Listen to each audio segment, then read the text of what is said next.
The NCAA is the governing body of college athletics and athletes. The NCAA decides what is right and what is wrong in terms of protecting student athletes in college before they leave.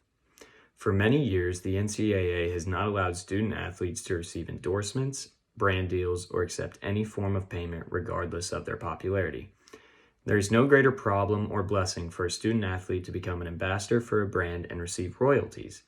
The NIL, the name, image, and likeness, is a new program for student athletes to use themselves as tools to make money and bring popularity towards a school, program, or their team.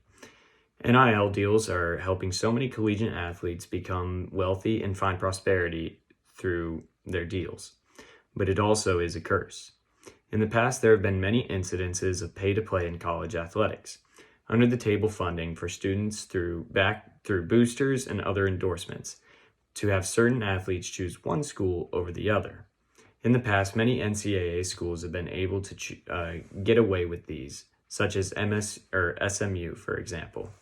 In the late 1980s, they received the NCAA death penalty due to illegal funding of students and other illegitimate acts. In September of 2019, California was the first state to allow college athletes to profit off their name, image, and likeness, called the Fair Play Act. In the months to follow, 20 more states allowed the profit of NIL in college athletics. In January of 2021, the NCAA meets and discusses the antitrust laws and to enact the new rules. On July 1st of 2021, college athletes all over the nation began to sign NIL deals.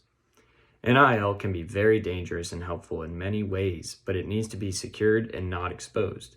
It can be very negative on the athletes and the schools they attend, and also the brands. Take LSU quarterback Myles Brennan, for example. He was a very hyped up player in the college football world and received many endorsements but before the season even started, Myles was in a fishing accident, which caused him not to be able to play again.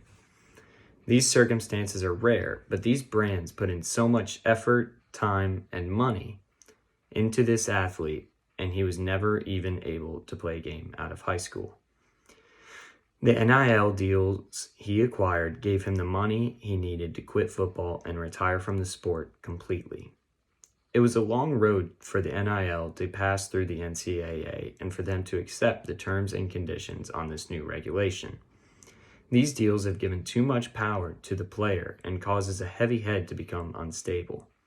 The NCAA still has a lot of things to work on with these new rules and regulations because it is so new. The only way to get over these problems that the NIL brings is to directly work with the colleges, universities, or the states that they reside in. Not all of America accepts the NIL to take effect in their state. Only 29 out of the 50 states have allowed students to use their name, image, and likeness for profit.